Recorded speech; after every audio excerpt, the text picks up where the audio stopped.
June is the time when everything around us bursts into life and color.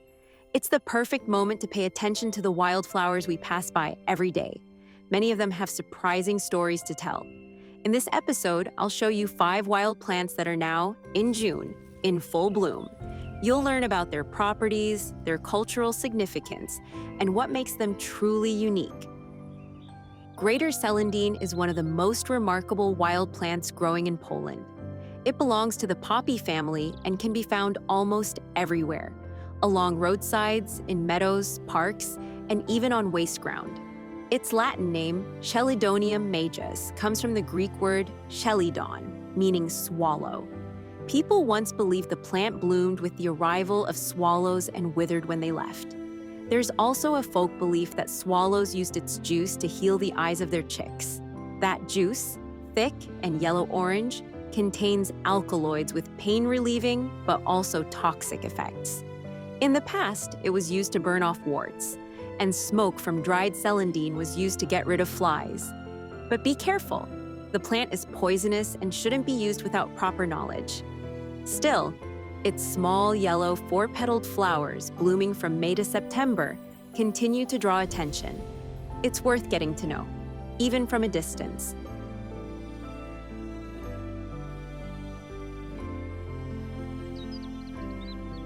Another fascinating flower is the Buttercup, which fits perfectly with the name of this channel, as you're about to find out. At first glance, it's just a small yellow flower, but if you take a closer look, you'll find it's full of contrasts, both healing and toxic. It's actually a whole family of plants. Around 25 species grow in Poland. You can find them in damp meadows, bogs, forests, and along ditches. Its Latin name, Ranunculus, means little frog, as they often grow in the same wet places frogs love. Buttercups contain protoanemone, a toxic and irritating compound. Native Americans once used it to poison arrows, while in Europe it was used in small doses to ease pain. Its sap can irritate skin and mucous membranes, so it's best to simply admire it from a safe distance.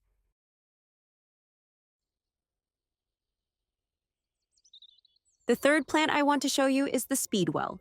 It's a tiny, modest flower that can bloom even on a city lawn. There are about 460 species of Speedwell, and you'll find them in meadows, by roadsides, and in parks. Long ago, people believed it could transfer illness from a person to the earth, driving sickness out of the body. In the Middle Ages, it was thought to be a magical herb. It was even called Saint Veronica's herb, with some believing her face could be seen in its flowers.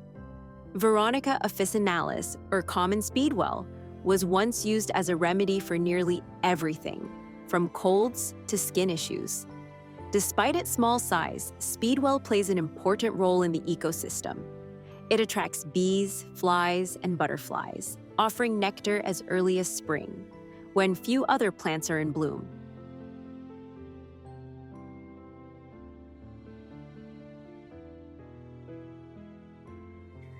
The second to last plant on our list is the Star of Bethlehem. This flower resembles a small white star, which is where its common names, Bethlehem star or sun star, come from. It stands out thanks to its unique appearance. White petals with delicate greenish stripes form perfectly symmetrical and eye-catching flowers. In Poland, it was a protected species from 1983 to 2014. However, it's important to remember that the Star of Bethlehem is toxic. Its bulbs and leaves can be dangerous, especially to pets.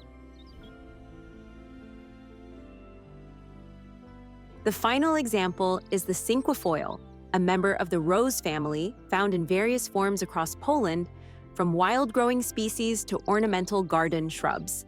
Among the most common wild types are silverweed, Potentilla anserina, creeping cinquefoil, Potentilla reptans, and hoary cinquefoil, Potentilla argentea.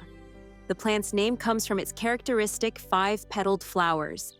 Silverweed, in particular, was widely used in herbal medicine in the past for its anti-inflammatory and astringent properties. Cinquefoil flowers are also rich in nectar, making them a favorite among pollinating insects.